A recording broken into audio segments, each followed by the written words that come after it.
अस्सलाम वालेकुम नाज़रीन, हमदर्द से दवाखाना पाकिस्तान से हकीम प्रोफेसर नज़ीर अहमद चौधरी एक बार फिर आपकी खिदमत में हाज़िर है। नाज़रीन, हस्ब आदत आज भी हमारी इस वीडियो को सुनने से पहले हम आपसे कुछ बातें शेयर करते हैं। सबसे पहली बात तो ये है कि अपनी जो आपकी रोज़मर्रा की ज़िंदगी है उसको इस तरह से गुजारें कि उसको आप अपना काम भी करें, उसके साथ साथ रेस्ट भी करें और एक्सरसाइज भी करें। आज भी हम आपको एक ऐसे टॉपिक के ऊपर जो है वो इन्फॉर्मेशन देंगे जो कि मर्द, औरत और बच्चों का सबका होता है। ये फेफड़ों का नाज़रीन मर्ज़ है। जिसको हम खांसी कहते हैं। खांसी क्या है, किस वजह से है और कितनी किस्मों की होती है, और आज हम किस किस्म की बात करेंगे।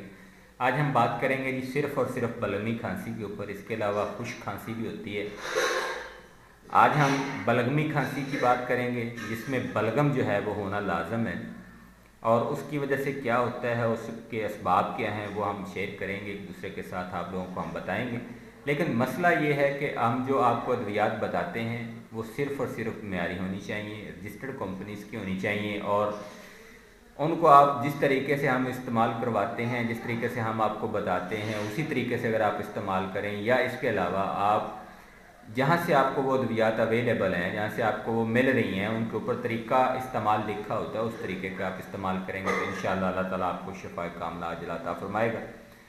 नाज़रीन, हस्ब आदत मैं आपसे फिर वही गुजारिश करूँगा कि अगर आपके करीब कोई मालिज है और आप समझते हैं कि आपके मसले का वो बआसानी हल कर सकता है, तो आप उसकी तरफ जाएँ, उससे डिस्कस करें, आप तमाम तर चीज़ें उसके साथ शेयर करें, क्योंकि डायग्नोजेशन एक ऐसा अमल है जिसके तहत ही अमराज का इलाज हो सकता है। जब तक डायग्नोजेशन ठीक तरह से नहीं होगी तब तक सही इलाज करना भी मुनासिब नहीं होगा। बलगमी खांसी में नाज़रीन गाढ़ा बलगम फेफड़ों में जमा हो जाता है और मरीज़ अपना सीना जकड़ा हुआ महसूस करता है। इसके कई असबाब हैं जी, जैसे कि बलगम की ज़्यादती, नज़ला ज़ुकाम, सख्त सर्दी का लग जाना, सख्त सर्दी में सर का खुला रहना या सीने का खुला रहना, ठंडी हवाओं का असर हो जाना, आपने गर्म इलाके से सर्द इलाके की तरफ हिजरत की है, उसकी वजह से भी ये मसला हो सकता है। इसके अलावा मुर्गन ग़िज़ाओं का इस्तेमाल आप करते हैं और वो ठंडी ग़िज़ाएँ भी आप इस्तेमाल करते हैं साथ में। इसके अलावा नशा व अशिया का बाकसरत इस्तेमाल करते हैं, जिसकी वजह से ये सारा मसला जो है बलगमी खांसी का हो सकता है। इसमें आपके जो चेस्ट यानी फेफड़ा है उसके अंदर बलगम जो है वो जमा होती है, उसको खारिज करने के लिए फेफड़ा जो है वो कुव्वत लगाता है और हमें जो आवाज़ खांसी की तरह महसूस होती है।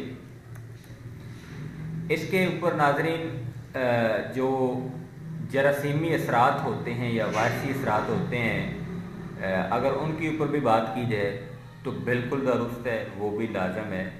इसमें वायरसिस भी होते हैं, इफ़ेक्ट करते हैं, और जरासीम भी इफ़ेक्ट करते हैं। लेकिन बात फिर वही है कि वो जरासीम पैदा कैसे हुआ, वो वायरस पैदा कैसे हुआ, या वो शिफ्ट कैसे हुआ। तो अगर वो शिफ्ट हो गया है या पैदा हो गया है तो उसका कोई ना कोई इलाज तो है। तो वो इलाज जो है आज हम इंशाल्लाह आपके सामने रखेंगे, जिसके इस्तेमाल से आपकी जो बलगम की वजह से खांसी है, साथ में बलगम भी आती है, साथ में आपको खांसी का प्रॉब्लम भी है, तो वो इंशाल्लाह आपका हल हो जाएगा। इसकी अलामात आपके साथ शेयर कर लेते हैं। सीने में जलन रहना, गरानी रहना, खचाओ, सांस लेते वक्त तंगी महसूस होना, शदीद खांसी होना, जिसके साथ अव्वल तो बलगम खारिज होती है, अगर उसका इखराज नहीं आता तो खांसी के बाद बहुत गाढ़ा मवाद खारिज होता है जिसको बलगम कहा जाता है। अगर बलगम सीने में जमा रहे और खारिज ना हो तो मरीज़ दमे का एहसास भी करता है, यानी दम कशी का एहसास करता है, उसको दम जो है वो घुटता हुआ महसूस होता है, और बाज़ दफ़ा फेफड़ों में खरखराहट भी महसूस होती है। और कोई लोग ऐसे भी होते हैं जिनकी बलगम बहुत ज़्यादा खुश्क हो जाती है, तो उनके गले में से जब वो बोलते हैं तो सीटी सी भी महसूस होती है, जैसे सीटी की आवाज़ होती है। तो नाज़रीन, इसके लिए जो आम तौर पर हम अद्वियात जो हैं वो इस्तेमाल करवाते हैं, जिनका अल्हम्दुलिल्लाह काफ़ी अच्छा रिज़ल्ट हमें मिलता है। शरबत लाल या लाल शरबत मुख्तलिफ़ कंपनियों का है जी, जिसको किसी के करीब लाल शरबत है तो किसी के करीब शरबत लाल है, ये आपको मिल जाएगा। ये खांसी के लिए बहुत अच्छी चीज़ है, बलगम को निकालने के लिए बहुत अच्छी चीज़ है। ये आप सुबह शाम इस्तेमाल करेंगे, एक चाय वाला चम्मच। और शरबत सदर, ये भी मुख्तलिफ़ कंपनियों का आपको अवेलेबल है, ये भी आप एक चम्मच सुबह एक चम्मच शाम इस्तेमाल करेंगे। अगर आप बच्चे हैं, यानी अगर आप 10 साल से कम उम्र के हैं उनको अगर ये मसला है तो उनको आप एक एक चम्मच शरबत लाल शरबत का या शरबत लाल का और शरबत सदर का एक एक चम्मच आप उनको इस्तेमाल करवाएंगे। और साथ में हब्बे कब्द निशादरी एक गोली जो है वो आप इस्तेमाल करवाएंगे। अगर बड़े हैं तो लाल शरबत और शरबत सदर और 2 गोलियाँ हब्बे कब्द निशादरी ये आप इस्तेमाल करवाएंगे जी। इसके साथ साथ अगर आप एक लाऊ का ऐसा पस्तान जिसको कहा जाता है, जिसको आमतौर पर हम पंजाब में लसूड़े कहते हैं, उनका अगर आप इस्तेमाल कर लें तो ये इंशाल्लाह आपकी सेहत के लिए मज़ीद बेहतर होगा। लौके सपस्तान के नाम से भी आपको एक लौक मिलती है, इसको आप मार्केट से ले सकते हैं। लेकिन लौक के इस्तेमाल करने का तरीकाकार कुछ यूँ होता है कि आप नीम गर्म पानी ले लें 1 कप, उसके अंदर 1 चम्मच लौक जो है उसको अच्छी तरह से हल कर लें, फिर उसको आप नोश फरमा लें तो इंशाल्लाह आपका जो चेस्ट का प्रॉब्लम था, खांसी का प्रॉब्लम था, बलगम जो आपकी रुकी हुई थी वो खारिज हो जाएगी। इसके साथ साथ नाज़रीन परहेज़ आपने लाजम करना है, ठंडी शिया से बचना है और इस तरह से बादी शिया से भी बचना है। गर्म चीज़ें आप इस्तेमाल कर सकते हैं, कोई मसला नहीं, लेकिन ठंडी और बादी चीज़ें जो हैं वो खांसी के नुकसानदेह हैं, स्पेशली बलगमी खांसी के लिए। इसके अलावा आपने अगर बेहतर है कि अगर आपको गोश्त का शोरबा मिल जाए तो उसका आप इस्तेमाल करें तो बहुत जल्द आपको फ़ायदा होगा। नाज़रीन ये अगर आपको अवेलेबल नहीं है तो मैं आपको बताता हूँ एक ऐसी चीज़ जो कि आप खुद तैयार करेंगे, आप खुद इसका इस्तेमाल करेंगे। उसमें नाज़रीन सबसे पहले है अनाब।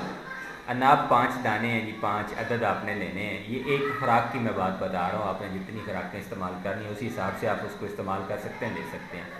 अनाब लेंगे जी 5 अदद, और बनफ्शा, आपने गुले बनफ्शा का नाम सुना होगा, ये आप लेंगे जी 5 ग्राम। खतमी जो है वो 3 ग्राम और खुबाजी भी 3 ग्राम आप लेंगे। अब्रेशियम आप लेंगे जी 3 ग्राम और गुले गौसबान मैं बता चुका हूँ, गौसबान के फूल होते हैं, ये 5 ग्राम है। ये आप तमाम चीज़ें ले लें और उसके बाद एंड पे आ जाता है जी लसूड़ा, जिसको सपस्तान कहा जाता है। ये अगर आपको मिल जाए तो ठीक है, अगर नहीं मिलता तो लौके सपस्तान आधा चाय का चम्मच जो है इसके अंदर मिक्स करें तो इसका एक जशांदा बना लें। इसको बॉयल करें अच्छी तरह से, बॉयल करने के बाद उसको छन्नी की मदद से छान लें और उसका सुबह दोपहर शाम आप इस्तेमाल करें। आपको किसी भी और दवाई की ज़रूरत नहीं है। इंशाअल्लाह ताला अल्लाह ताला आपको खांसी का जो बलगमी खांसी का मसला है उससे अल्लाह आपको शिफा देगा।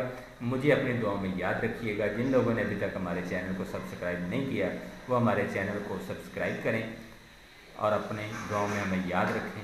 हमें दीजिए इजाज़त। फ़ी अमानिल्लाह। अल्लाह हाफ़िज़।